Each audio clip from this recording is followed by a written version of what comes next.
I don't know if I really like superhero movies anymore. I mean, after doing that episode, I've become somewhat disillusioned with them because I started seeing those same patterns over and over again. In fairness, particularly to Batman, I don't know if I gave Batman really a fair shake because it's a little bit more complicated than I made it seem.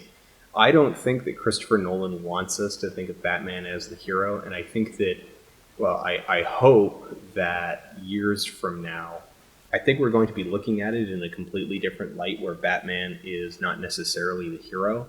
I'm hoping that years from now we look at Batman as essentially a product of a dark and desperate time.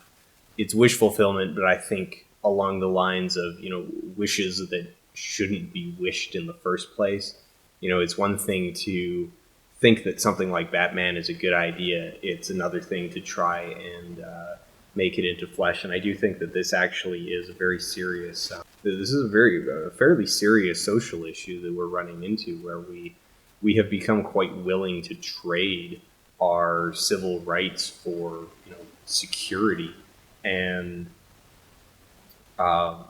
that's not just in the realm of fantasy. That's not just in the realm of movies. That's something that is happening. I think whether intentional or not, our media creators, particularly those creating action movies and superhero movies, have bought this narrative of security at all costs. I think we're fabricating a mythology where anything is permissible, anything is acceptable in the name of stopping, unnamed, unspoken threats, basically like terrorism. We are making some very, very poor decisions in the process of that, and I think our cultural narrative is assuaging us of that. Like, oh no, no, no, no, you're making these trade-offs, but it's okay. It's not a You're not making terrible decisions. We need to believe that we're not making terrible decisions, but we are. The movies that I included in the list certainly aren't the only ones, and some of them are more egregious offenders than others. A lot of people have written to defend Avengers in various forms, saying that, like, oh well, Shield is actually an international organization, and technically, yes, in the movie it is an international organization, but that's a pretty not international organization for an international organization. Probably the most egregious offender that I've seen recently was Gangster Squad. Dear God, that was an offensive movie. While it is very loosely based on some actual events, the message of the movie is not even implicitly. This is not an implicit message, that it's not subtext. This is text within the movie, that basically the reason why we have crime, the reason why we have gangsters and terrorists, is because the police, and I would extend this to the military, the police and the military have to follow laws, and laws are holding them back. If it weren't for those pesky laws, then they'd be able to clean up all the crime. And now this is somewhat the story behind Gangster Squad. The story behind Gangster Squad is rooted in real life events, and there was actually a Gangster Squad in LA back in the back post-war in the 40s and 50s, and they did do things that would be considered illegal these days, but that nuance was completely absent from the movie, and in fact, they outright glorified the fact that, oh, here's this squad, and they've been given permission to break the law in fighting crime. And rather than looking at that, rather than treating that like what it should be, which is a kind of dark compromise, basically selling your soul. I mean, there's a lot of dark implications behind that. But rather than treating it like that, it was straight up glorified. Like, oh, hey, this is how stuff gets done because the system itself is incompetent, and the system itself is incapable of protecting you. You cannot be protected by laws.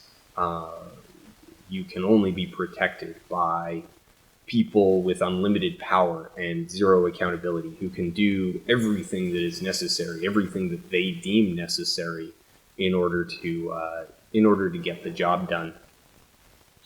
And a lot of people have kind of, I raised this criticism about Superman and the fact that it's like, okay, well, who, I'm not the only person. A lot of people have pointed this out, and it's actually one of the things that sort of makes Lex Luthor an interesting character, saying like, okay, who gave Superman permission to rule over us effectively, be judge, jury, and executioner? And a lot of people say that, like, they defend that notion by saying that Superman can do the job because Superman always makes the right choice. And I heard that a lot. Superman always makes the right choice. And the problem I have with that is that so far, none of the movies have actually answered the question why. I can buy that. I can buy that Superman always makes the right choice. But I want to see why Superman always makes the right choice. I want to see that defended. Because, and people say, okay, well, Pa Kent gave him his moral compass. And that's all well and good. I mean, but a lot of people have a good moral compass, but not everybody always makes the right choice. Not everyone with a good moral compass always makes the right choice. Superman is not omniscient. He can't see the future. He can't, see through time and space and understand all of the possible implications. So how is it that Superman can always make the right choice?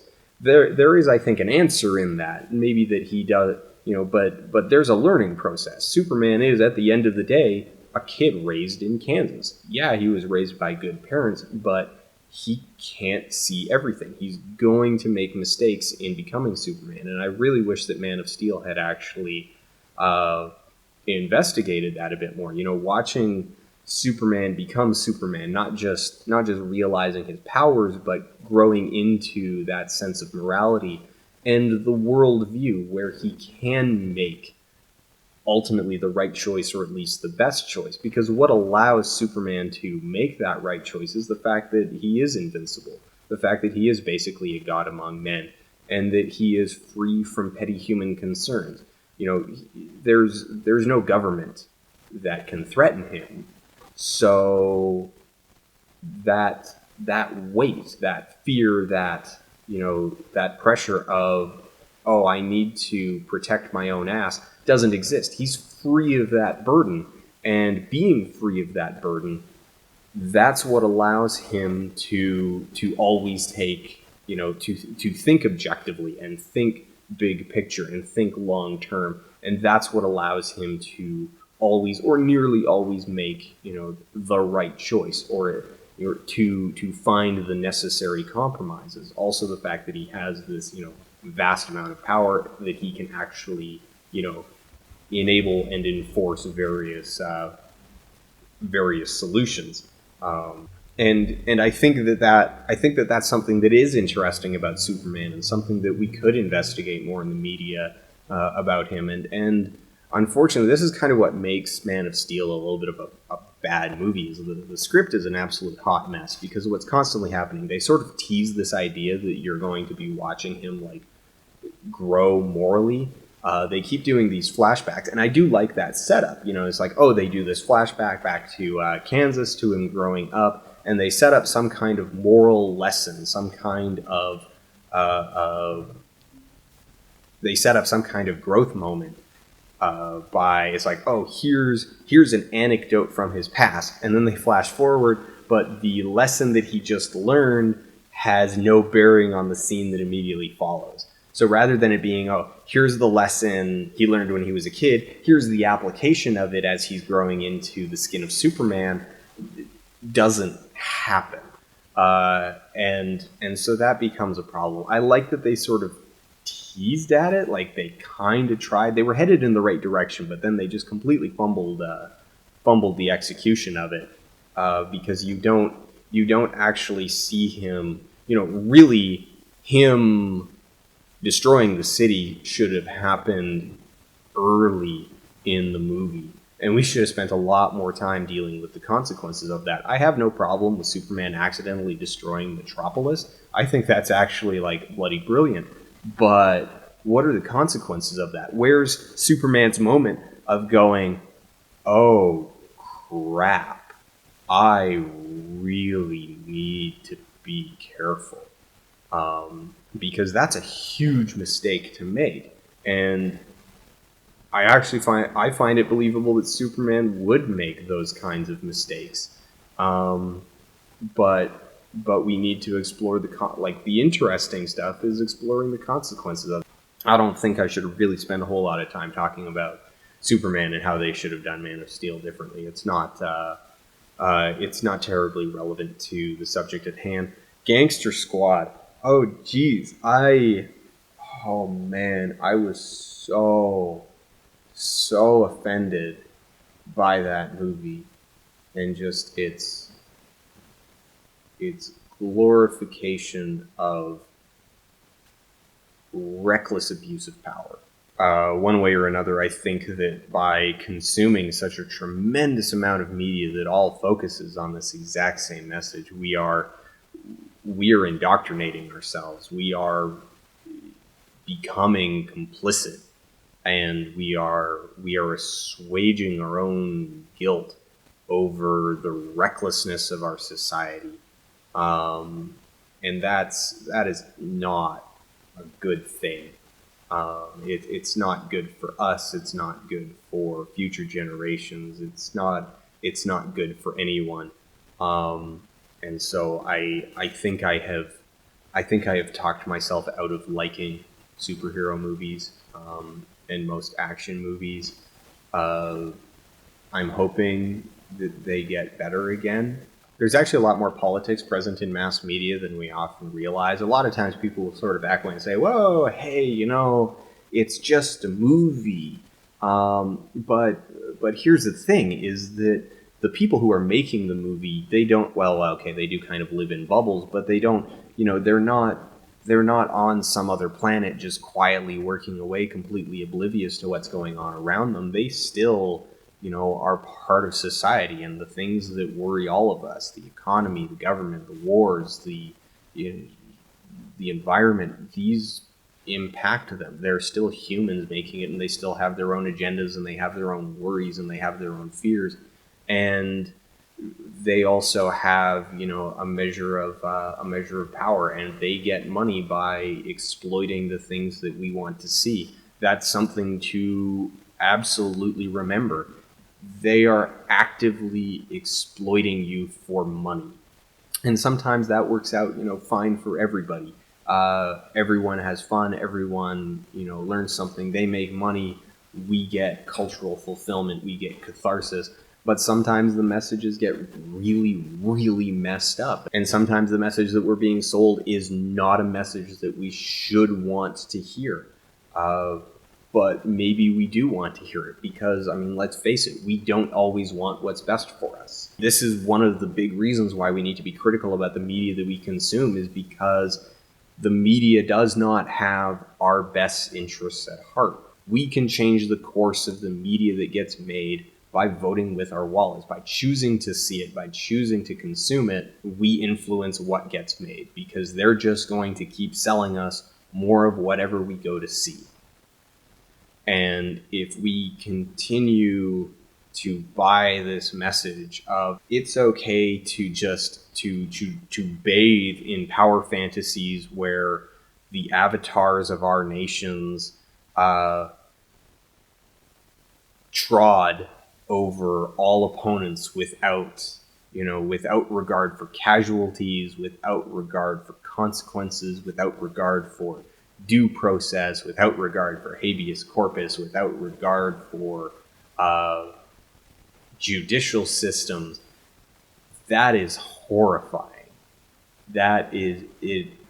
The implications of that are terrible. And the big problem is that while it may seem like just a small fantasy, the media we consume absolutely has an impact on us. And if we keep buying that message, we are going to start believing that message if we don't believe it already. And that means that as those who do mean us harm or do mean to wrest control from us continue to siphon more and more power away from us, that we'll just kind of sit back and go, oh, maybe it's not such a bad idea if the NSA has all of this power, because, I mean, you gotta do what you gotta do. Maybe it's okay if the FBI doesn't need a warrant to tap into your email or to tap into your phone, because you gotta do what you gotta do. And maybe it's okay if the CIA just, goes and destabilizes other countries, because, I mean, you gotta do what you gotta do in order to keep us safe.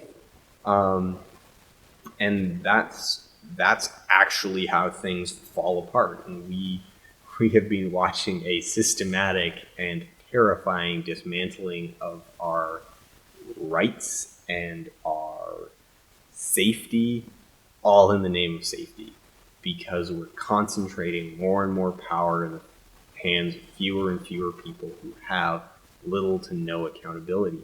We're basically trying to create superheroes, and we are thirsting for this myth of the superhero because it tells us that behavior is not a bad idea.